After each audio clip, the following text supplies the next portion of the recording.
femme, personnification de la beauté, demeure le trophée ultime de l'homme. Et l'homme, tel une bête, demeure son prédateur ultime. Sa douceur la rend convoitée, son art de la caresse, sa langue douce comme le miel, apaise la bête et l'endort. Mais du jardin où tant d'hommes ont cueilli la rose, combien ont rêvé d'une rose sans épines, combien ont rêvé d'une rose sans épines, car Marchand, ouvre donc ta bourse, j'ai pour toi un bien plus précieux que l'or et les épices. Regarde ces captives, jeunes, fertiles, leur ventre saura porter la lignée de tes fils et assurer la survie de ton nom. La lignée de mes fils. Tu me parles comme si j'en avais encore les moyens. Regarde-moi, guerrier. Regarde bien. Ces mêmes Amazones m'ont pris ce que tu appelles la semence de l'avenir. Tu plaisantes? Elles t'ont fait chien sans croc et tu en ris encore? Rire est tout ce qu'il nous reste, frère d'armes. L'acier m'a tranché la virilité, mais pas la langue. Et je préfère les hommes aux femmes. Les Amazones, qu'elles soient belles ou dociles, ne me servent à rien. Alors que veux-tu donc bâtir si tu refuses même la procréation? Ton nom s'éteindra comme une flamme dans le vent. Mon nom? Qu'importe. La moitié de cette ville est, comme moi, guerrier. Castré, mutilé, dompté par les lames des femmes que tu tiens là. Et toi, tu crois vendre l'avenir? L'avenir est déjà condamné. Condamné? Peut-être. Mais je me battrai jusqu'au bout pour que ma lignée survive, fût-ce au prix de ma vie. Alors va vendre ton espoir ailleurs, brave. Ici, les hommes n'ont plus besoin de femmes. Et bientôt, peut-être plus besoin de toi non plus.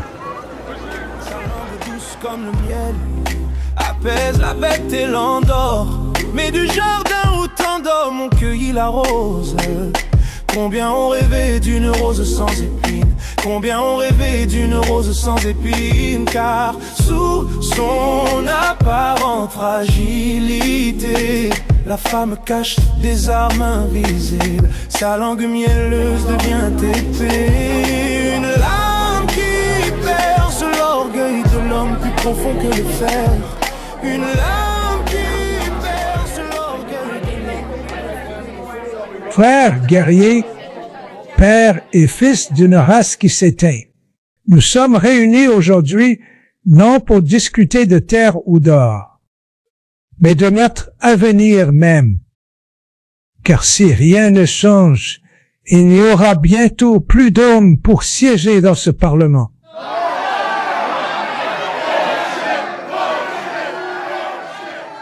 La guerre nous dévore. Chaque bataille contre les Amazones nous arrache des frères, des fils, des amis. Et que nous reste-t-il? Des cicatrices, des corps mutilés, des foyers vides. Nos femmes, nos captives, nous les avons traitées comme butin et non comme compagnes. Et maintenant nous payons le prix. Les Amazones enfantent sans nous, et leur nombre croît tandis que le nôtre décline. Bientôt, nous ne serons plus que des ombres.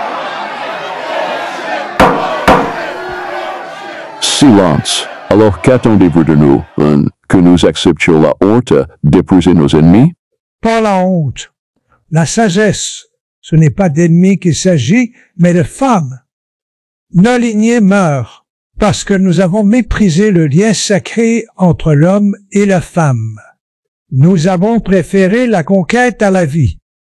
Mais il est temps de changer, ou nous périrons tous. Regardez autour de vous. Nos bancs se vident, nos maisons s'éteignent, nos fils tombent et nos filles nous manquent. Si nous persistons dans la guerre, nous deviendrons les laquais des Amazones, réduits à être leurs esclaves muets, à être leurs jouets mutilés. Mais si nous acceptons les unions, si nous choisissons les mariages et la fécondité, alors peut-être, oui peut-être, notre peuple renaîtra. Mon cher confrère, tu parles d'impasse? Mais l'homosexualité n'est pas une impasse. C'est notre norme, notre héritage, notre fierté. Le mariage entre l'homme et la femme? une coutume antique que nos pères ont brisée dans le sang et l'humiliation. Souvenez-vous, jadis, nous étions deux ennemis sous un même toit. Nous ne parlions plus la même langue, nous n'avions plus la même vision. Et toi, tu voudrais rouvrir cette plaie? Non. Le vivre ensemble n'a jamais été possible entre nos sexes.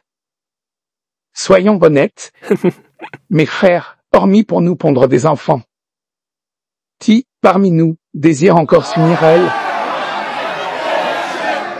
Silence, écoutez-moi, écoutez-moi. Bourrier, vous vous glorifiez de ce que vous croyez être une victoire, mais ce n'est qu'une illusion.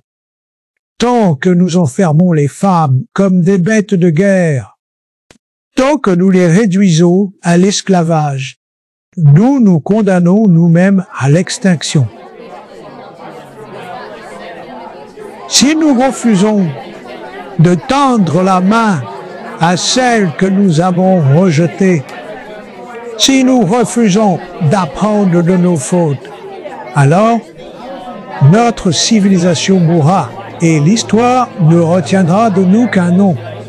Lignée stérile, homme sans descendance.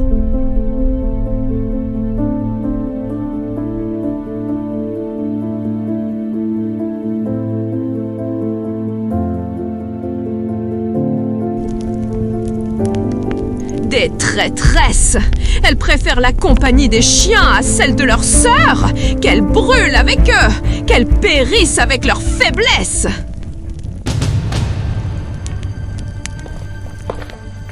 Et toi, toi qui portes leur odeur, tu seras l'exemple! Qu'on le castre, que son cri résonne comme une loi! Hommes et femmes sont irréconciliables! Une lame qui perce l'orgueil de l'homme plus profond que le fer. Face au poing, elle rend la gifle par la pique de sa langue. Et face à la langue, le poing s'abat avec violence. Alors hommes et femmes deviennent de force déchaînée. Une danse mortelle où l'amour s'éteint sous la fureur. Ainsi se rejoue dans chaque maison la vieille histoire de la belle et de la bête. Mais ici, ce n'est plus un conte. Ici, la fable devient tragédie.